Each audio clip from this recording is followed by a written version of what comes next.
두 분 연속해서 말씀해 주셨는데 역시 어쨌든 우리 젊은 그 세대의 자체의 문제라기보다는 우리 젊은 세대들이 그런 공정 개념에 이렇게 집착하게 돼. 그것도 상당히 아까 일그러진 뭐 이렇게 찌푸러진 그런 이제 그렇게 말씀을 하셨는데 어떻게 보면 왜곡된 그런 공정 개념에 집착하게 만든 우리 그 사회의 구조고 교육 과정이었다 이렇게 그게 큰 배경이고 원인이다 이런 이제 말씀들을 해주시는 것 같습니다. 실제로 보면 우리 그 중학교 때부터인가요? 우리 학생들은 이렇게 상대 평가를 받거든요. 상대 평가를 받는다는 거는 쉽게 이야기하면 옆에 있는 친구가 1등급 받으면 나는 2등급을 받아야 돼요. 또 옆에 있는 친구가 3등급 받으면 나는 4등급을 받아야 돼요. 이런 막 항상 그 같은 학급에서 공부하는 학생들 스스로 학생들이 친구들이 친구가 아니고 경쟁자로 인식이 되는 그런 어떤 분위기 속에서 우리 학생들이 어떤 이제 민주적인 연대의 가치 이런 것들을 몸에 배면서 성장하기가 쉽지는 않을 것 같다. 그러면서 이제 이게 이런 게 바로 이제 능력주의라고 하는 건데 쉽게 말해서 능력과 노력에 따라 분배하는 거 그게 정당하다.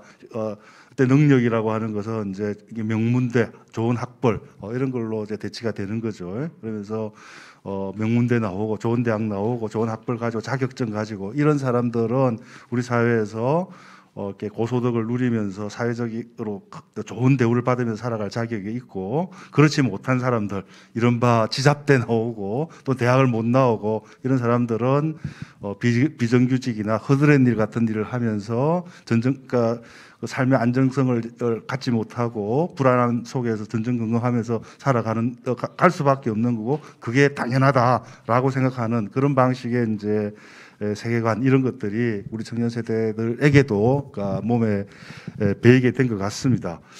그럼 이제 조금 우리 청년 세대들이 이 공정에 대한 가지고 있는 생각 이런 것들 바탕에 이제 능력주의라고 하는 게 깔려 있다 이렇게 일단 1차적으로 이야기를 할 수가 있을 것 같은데 왜 우리 사회에서 이렇게 이제 능력주의가 지배적이 되었을까? 또 우리 사회 특히 한국 사회의 능력주의 이런 것들이 어떤 특징이 있고 그토록 많은 사람들을 이렇게 사로잡고 있는지 뭐가 문제인지 뭐 이런 것들 능력주의 문제를 가지고 조금 더 이렇게 이야기들을 해보고 싶습니다. 이게 이 메리토크라시라고 하는 이 영어 단어에서 이제 영어 단어를 번역한 건데 사실은 이렇게 능력주의라고 하는 것이 이 영어 단어의 적절한 번역일까에 대해서는 이렇게 우리 1차 때도 잠시 이제 지적이 되었습니다만 저는 오래 전부터 이제 좀 문제를 제기를 했습니다만 워낙 우리 사회에서 일반화된 개념이기 때문에 이제 1차적으로 사용하는데 그러니까 마이클 영이라는 영국의 교육사회학자가 The Rise of the Meritocracy라고 하는 소설책을 공상사회학 소설인데 소설책을 쓰면서 이제 세계적으로 보급이 된 그런 어떤 이제 개념인데 그 책에서 아마 그게 2034년 영국 사회였던데 능력주의 이 메리토크라시가 일반화되면서 그러니까 어떤 지적인 엘리트 계층과 IQ가 낮은 하청 육체 노동에 종사하는 보통 사람들 계층으로 계급이 분화되면서 하청 이제 계급이 이렇게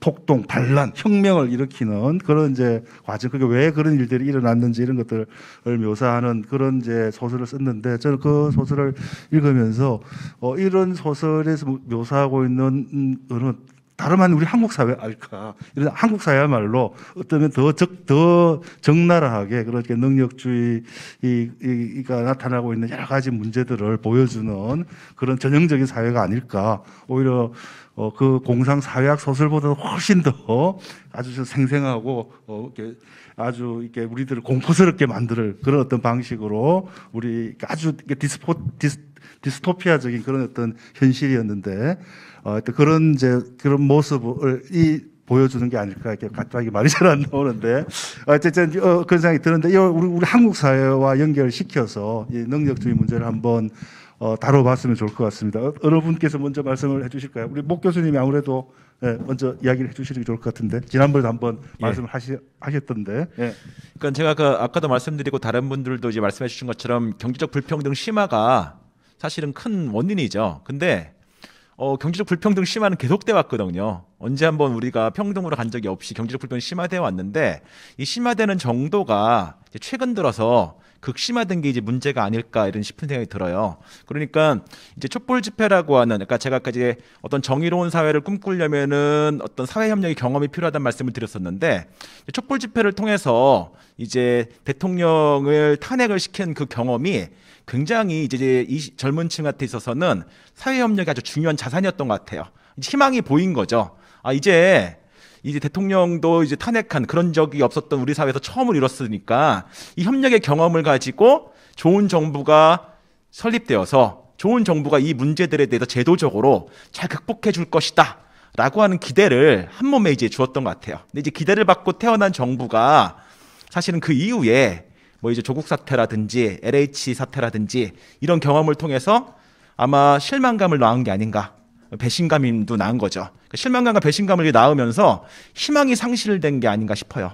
그러니까 희망이 없다는 거는 뭔가 시작할 기틀이 없이, 그러니까 이렇게 좋은 정부가 좋은 여건에서 180석이라고 하는 그 엄청난 힘을 갖고 있었던 정부가 못한다면 어떤 정부도 그걸 못하지 않을까, 이러면서 이제 왜곡된 능력주의 쪽으로 간 게 아닌가. 저는 이제 마이클 영 소설을 읽으면서 실제 우리의 그 역사에서 분명히 마이클 영은 풍자를 통해서 그 능력주의의 문제를 꼬집었는데, 이후의 역사에서는 사실은 노동당마저도 그거를 이제 영국에서 자신들의 모토로 내세울 정도로 이제 이해를 했단 말이에요. 이제 그렇게 된 배경들에는 아마 이 신분제라고 하는 것들이 다시, 사실 이렇게 능력주의가 의미 있었던 자리는 신분제 같이 계급제를 이제 타파할 때 있어서는 굉장히 이제 효과적인, 그러나 이게 지난번에 말씀드렸던 것처럼 과도기적인 전략이어야 되는 건데, 이게 이제 고착화되는 게 이제 문제였던 것 같은데,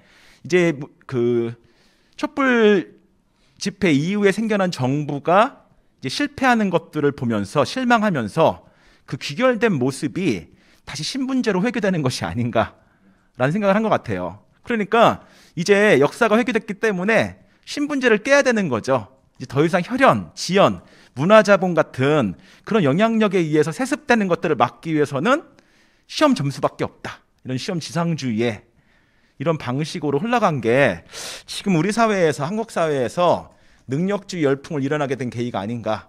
그러니까 근본적인 원인은 경제적 불평등이라고 하는 그 오래된 역사에 심하지만, 최근 들어서 이 현상이 두드러진 거는 희망이 상실됨으로써 나타난 그 신분제에 대한 격파에 대한 욕구, 차선책 뭐 이런 것이 아니었던가 이런 생각이 듭니다. 자유롭게 하겠습니다. 예, 목 교수님 말씀 중에 이제 전반적으로 공감하는데, 제가 이제 한 부분은 이제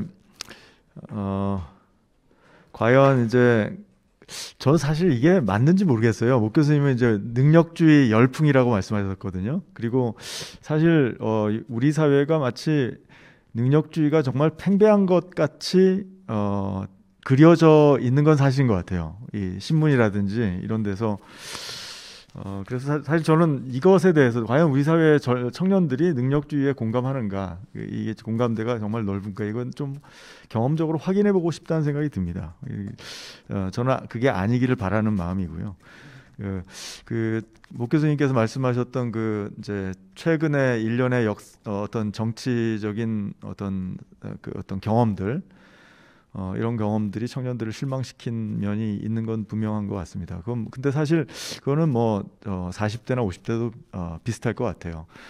비슷할 것 같고, 근데 좀 우리 사회 전반적으로 조금 조급함이 있는 것 같습니다. 제가 보기에는 조급함이 있는 것 같아요. 사실 우리 불평등과 양극화 문제가 이렇게 5년 안에 정부가 뭐 컨트롤할 수 있는, 통제할 수 있는 몇 가지 정책을, 예산을 이용해서 해소될 수 있는 문제라면, 그런 문제라면 아마 이렇게 이 문제로 그렇게 시끄럽지 않았을 것 같습니다. 그런데 이 문제가 사실 뿌리 깊은 문제예요. 그래서 서구 자본주의에서는 불평등과 양극화 문제를 거의 100년 동안 이 문제와 싸워왔었잖아요.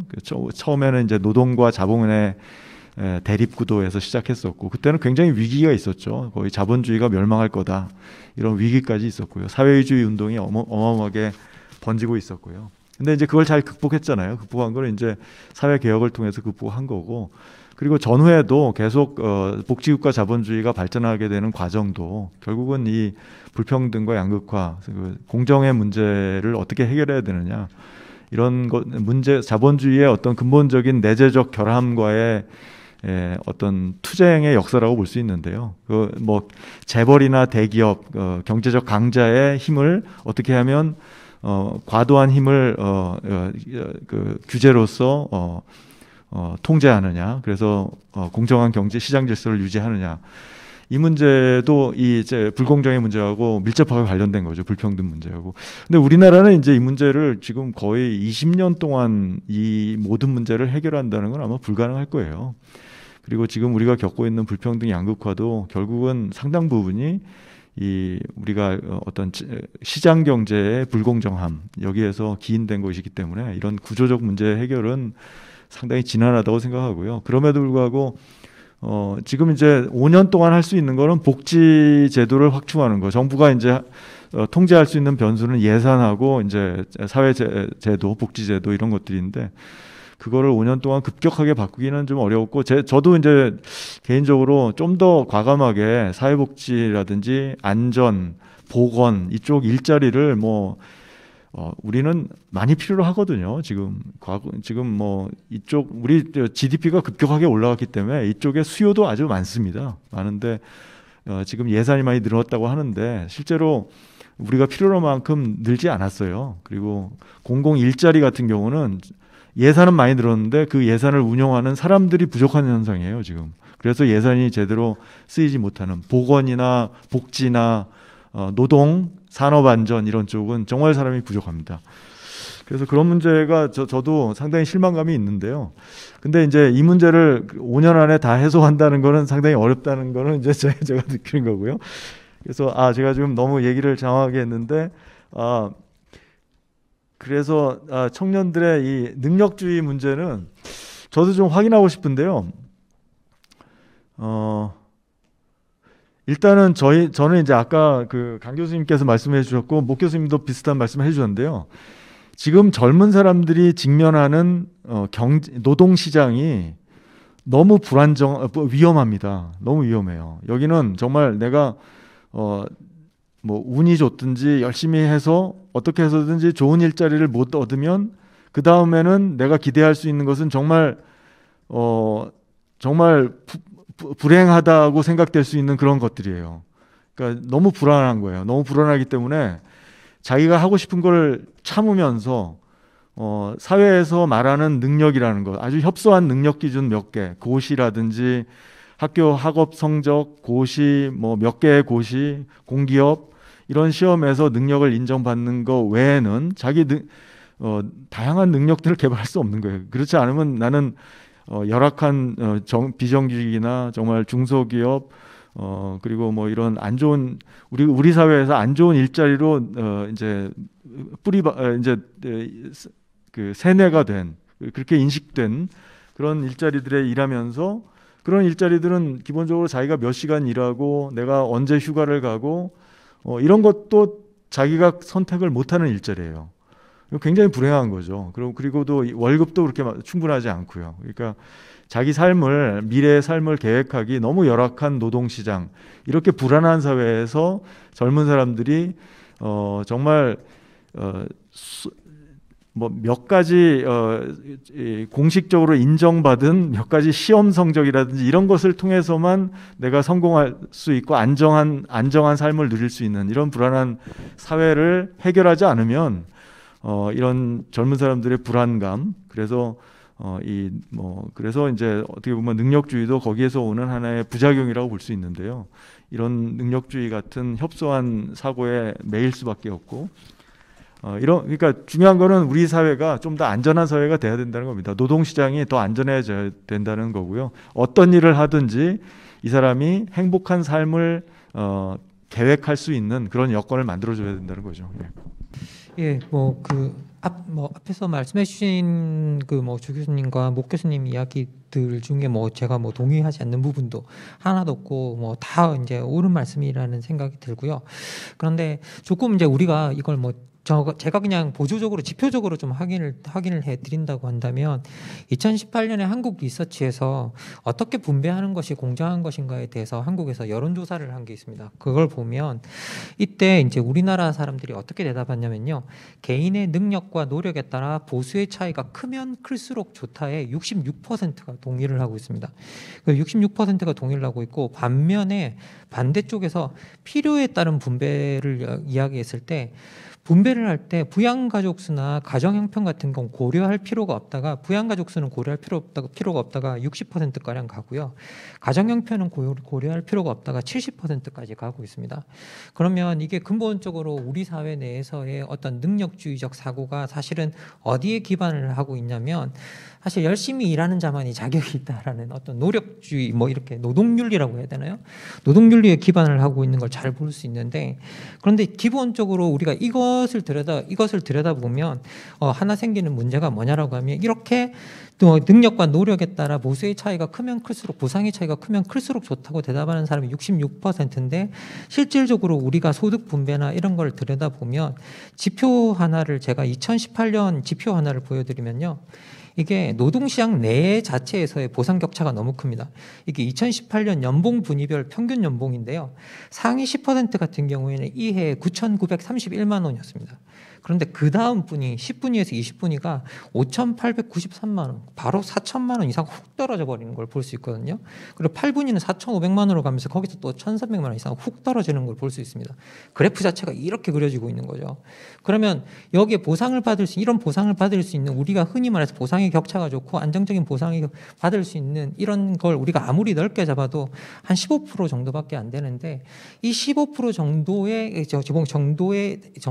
해당하는 연봉이나 보상을 줄 수 있는 직장이, 그러면 일자리가 얼마나 되느냐 보면 우리나라가 이걸 줄 수 있는 게 대기업 정도밖에 없는데, 300인 이상의 직장이라고 불리는 그 대기업이 제공하는 일자리는 실제 우리나라 전체 일자리의 12%밖에 되지 않는 걸 이제 볼 수 있습니다. 88%는 중소기업, 자영업자 뭐 다 이제 이런 거로 이제 나타나고 있거든요. 그러면 이건 뭐 근본적으로 많은 사람들이 이제 능력과 노력에 따라 보상을 받은 차이가 크면 클수록 좋다고 이야기하는데, 그런 보상을 받을 기회는 상당히 양극화되어 있는 거죠. 기회 자체가 엄청나게 제한되어 있는 걸 볼 수 있습니다. 그러다 보니 여기서 그런 보상을 받을 수 있는 그런 기회 안으로 진입하는 거에 대해서 엄청나게 처절해질 수밖에 없는데요. 그러다 보니까 능력주의가 지금 저는 한국에서 나타나는 능력주의가 두 가지 특징을 띠고 있다고 생각하는데, 첫 번째는 바로 이제 한국에서의 능력주의는 노력주의의 형태를 띠고 있습니다. 실제로 우리가 능력주의는 그 마이클 영이 정의할 때 지능과 노력으로 이루어지고, 마이클 영이 이 능력주의라는 용어를 만들어낸 마이클 영의 능력주의 부상에서는 지능이 훨씬 더 중요한 요소로 여겨지고 있습니다. 그런데 우리나라 같은 경우에는 여기 들어오면 지능이라는 요소 이 부분은 공중으로 증발한 채 노력이라는 요소만 남아서, 내가 노력해서 따낸 거라고 이야기를 함으로써 사회에서 생겨나는 그 커다란 보상 격차와 불평등을 정당화하는 논리로 활용되는 이제 그런 측면이 보이고 있고요. 또 하나 시험주의라고, 이제 제가 두 번째 우리 한국의 능력주의가 가지고 있는 게 시험주의인데요. 능력을 증명하는 방식은 상당히 여러 가지 방식일 수 있습니다. 그런데 유독 우리는 시험만이, 그러니까 소위 말해 특히 객관식 시험만이 자기의 능력을 증명하는 가장 올바른 공정한 방법이라고 생각하는 경향이 되게 강한데요. 이것도 2018년에 같은 여론조사에 들여다보면 한국 사회에서는 경쟁의 룰 자체가 공정하지 않다고 생각하는 사람들이 엄청나게 많습니다. 법 집행부터 시작해서 승진의 기회, 보상 기회, 그리고 수많은 사람들이 가장 분노하고 있는 포인트가 뭐냐라고 하면, 부모와 연줄로 의해서 성공하는 경우에 대해서 분노하고 있는데, 많은 사람들이 되게 특징적인 게 뭐냐? 한국에서 성공한 사람들은 뭐라고 대답하냐면, 나는 자수성가했다고 대답합니다. 그런데 한국에서 성공하지 못한 성공한 사람들이 저 사람이 왜 성공했느냐고 물어보면, 저 사람은 연줄과 부모의 배경 때문에 성공했다고 이야기를 하고 있습니다. 그러면 성공한 사람과 그렇지 않은 사람들 간에 불신이 엄청납니다. 여기에 대해서. 그러면 이건 사회적 자본이 없다라는 거거든요. 그런데 우리가 흔히 제가 갑자기 정치 사상 이야기를 꺼내서 죄송하지만, 불신 구조가 만드는 상태를 불신 구조가 인간의 관계를 만드는 걸 홉스가 리바이어든에서 만인 대 만인의 투쟁이라고 규정을 하고 있습니다. 그건 사실상 일종의 전쟁 상태나 다름이 없다고 규정하고 있는데요. 그래서 지금 현재 많은 그 학생들이 그런 상태, 많은 이제 젊은이들이 그런 상태에 놓여 있고요. 그러니까 경쟁의 룰에 대한 불신이 엄청나고 그리고 경쟁의 결과에 대한 불신이 엄청나기 때문에 여기서 어떠한 주관적 요소라도 개입될 만한 것들이 평가의 기준이 되는 것에 대해서 허용하지 않는 그런 성향들이 나타나는 걸 볼 수 있습니다. 그러다 보니 모든 것을 시험주의 이야기를 하게 되고요. 심지어 우리가 뭐 인천공항에서의 경비 서시는 분들이나 보안 업무를 하시는 분들이 정기적으로 전화하는 것에도 시험을 봐라 라는 식의 이야기가 나올 정도의 어떤 그런 상황이 되어버리는 거죠. 근데 사실 우리가 어떤 것을 평가할 때 내가 어떤 직장을 가지고 있고 그 직장에서 내가 만약에 뭐 보안 업무다. 보안 업무원으로서 5년, 6년 증명해온 그게 가장 자기 능력을 잘 평가할 수 있는 기준임에도 불구하고 그 기준을 버리고 시험을 보라라고 하는, 예? 토익을 보라고 하는, 뭐 인적성 검사를 보라고 하는 그런 이상한 기이한 일들이 이제 일어나게 되는 거죠. 그래서 지금 현재 우리의 능력주의가 가지고 있는 어떤 그런 모습들 자체가 제가 뭐 아까도 말씀드렸지만 사람들이 가지고 있는 내가 보상을 받고 싶은 그 욕망과 그리고 그런 보상을 받을 수 있는 기회에 극도로 제한되어 있는, 그러니까 소위 자신들이 바라는 것과 그리고 현실에 작동하는 그 사이의 갭이 너무 크기 때문에 이렇게 작동하고 있는 것 같고요. 그리고 이런 갭이 점점 커지고 그 욕망이 점점 강해지는 이유는 뭐냐라고 하면 저는 근본적으로 노동시장에서의 보상 격차가 너무 크기 때문이라고 생각합니다. 그래서 이거는 노동시장 내에서의 보상 격차를 우리가 줄여주는 어떤 그런 것들이 그런 방향으로 정책이 만들어져야 된다는 생각이 들고요. 노동보상의 격차가 커지면 커질수록 저는 능력주의는 힘을 발휘할 수밖에 없다고 생각합니다. 능력주의 그 자체가 자원을 독점하고 권력을 독점하는 걸 정당화시켜주는 가장 중요한 논리이기 때문에 노동시장 내의 보상 격차를 줄여주지 않는 한 저는 뭐 이게 뭐 우리가 교육 개혁을 어떻게 하든 뭘 어떻게 하든 저는 이게 지금 우리가 만들어지고 있는 이런 능력주의 담론 그리고 불평등 구조가 뭐 바뀔 거라는 생각은 저는 뭐 개인적으로는 저는 들지 않습니다.